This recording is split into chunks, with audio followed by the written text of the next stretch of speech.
बच्चों, व्यावसायिक अध्ययन की कक्षा में आपका स्वागत है। कल हमने अध्ययन किया था कि अंतरण क्या होता है, जिसमें हमने सीखा बच्चों किस प्रकार उच्च प्रबंधक अपने निम्न प्रबंधकों को यानी अपने अधीनस्थ जो कर्मचारी होते हैं उनको कुछ कार्य करने के अधिकार और शक्तियाँ देते हैं, जिससे उनका उत्तरदायित्व तय होता है और उस उत्तरदायित्व के आधार पर वो अपने कार्य को सुचारू रूप से करते हैं। देखिए बच्चों, एक प्रबंधक सभी कार्यों को संपादित स्वयं नहीं कर सकता। इसके लिए यह आवश्यक है कि प्रबंधक अपने कार्यों का विभाजन करें, यानी कुछ कार्य नीचे अधीनस्थ को देना ही पड़ेगा और जब उनको देंगे तो उनको अधिकार देंगे और अधिकार देंगे तो उनका उत्तरदायित्व भी निर्धारित होंगे और उनकी जवाबदेही भी निश्चित होगी। तो जब हम इतना कर लेते हैं बच्चों, उसके बाद आता है अंतरण का महत्व क्या होता है। तो देखिए बच्चों, सबसे पहले महत्व आता है प्रभावी प्रबंध। प्रभावी प्रबंध का मतलब है जब उच्च स्तर पे प्रबंधक किसी कार्य को करते हैं तो वो महत्वपूर्ण बातों पर ध्यान देंगे और छोटे कार्य नीचे अधीनस्थ कर्मचारी को सौंप दिए जाते हैं ताकि नीचे के कार्य वो नीचे वाला प्रबंधक करे तो वो अपने मेन कार्य पे ध्यान दे सकता है। जैसे जो जनरल मैनेजर है वो परचेज मैनेजर, सेल्स मैनेजर, उन सबको कार्य का विभाजन कर देता है। फाइनेंस मैनेजर तो हर एक को अपना अपना कार्य निर्धारित कर देता है, उनकी जवाबदेही तय कर देता है। तो उसका फ़ायदा होता है कार्य का विभाजन हुआ, और जब कार्य का विभाजन हुआ तो उसको उच्च सलाहें मिलेंगी और वो अपने कार्य को अच्छे ढंग से संपादित कर पाएगा और संस्था के जो मुख्य उद्देश्य हैं, जो महत्वपूर्ण कार्य हैं, उन पर ध्यान देगा। क्योंकि बच्चों देखिए, जो छोटा कार्य में अगर बड़ा अधिकारी जिसको आप लाखों करोड़ों रुपए का पैकेज दे रहे हो और उससे छोटे छोटे कार्य कराओगे तो वो वेस्टेज कहलाएगा। तो इसलिए उच्च प्रबंधक से उन्हीं से लेवल के काम कराए जाते हैं और उन्हीं को मेन अधिकार दिए जाते हैं। तो वो क्या करते हैं बच्चों, प्रभावी प्रबंध करते हैं, यानी अपने अधीनस्थों को कार्य को बांटकर, उन पर नियंत्रण रखकर, उनके कार्य की देखरेख करके, सारांश के रूप में उनके निष्कर्षों की जांच करके अपने प्रबंध को प्रभावी बनाते हैं। दूसरा आता है बच्चे कर्मचारियों का विकास होता है।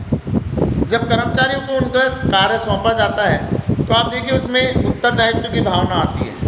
वो अपने आप को संस्था से जुड़ा हुआ पाता है, उसमें निर्णय क्षमता होती है, उसको अधिकार लेने के कार्य होता है और उसको उस कार्य को करते करते अनुभव होता है। तो वो अपने कार्य को सही तरीके से संपादित करता है, जिससे कर्मचारी का मनोबल बढ़ता है और कर्मचारियों का विकास होता है। उसको पता है अगर मेरे के द्वारा किए गए कार्य को अगर श्रेष्ठ तरीके से दिया जाएगा तो मेरे विकास की संभावना है और मैं उच्च से उच्च पद तक भी पहुंच सकता हूं।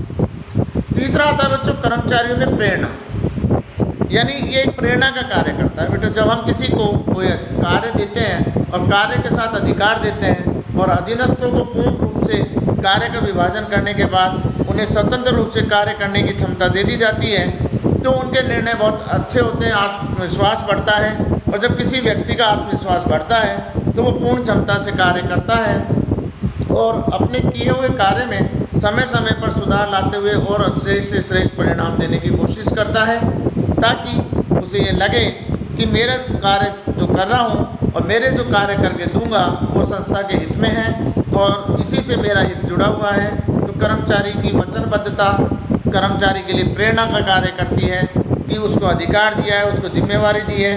तो जब जिम्मेवारी किसी पे आती है बच्चों तो वो कार्य श्रेष्ठ तरीके से संपादित कर पाता है। विकास का सरलीकरण होता है बच्चों, यानी जब हम अधिकांश का अंतरण एक संगठन से उसकी वृद्धि में सहायता प्रदान करता है। यानी जब किसी को हमने कार्य कोई करने को दे दिया तो आप वो नए नए रूप से नई नई पद्धतियों से कार्य करता है बच्चों। आप देखिए नए नए युग में नई नई चीज़ें आ रही हैं, टेक्नोलॉजी आ रही है, तो कार्य का विभाजन करोगे तो उच्च अधिकारी अपने निम्नस्थ से टेक्नोलॉजी के द्वारा नियंत्रण कर सकता है और उन पर नियंत्रण करके सही प्रकार से कार्य को संपादित करवा सकता है बच्चों। उसके बाद अगला पॉइंट आता है बच्चों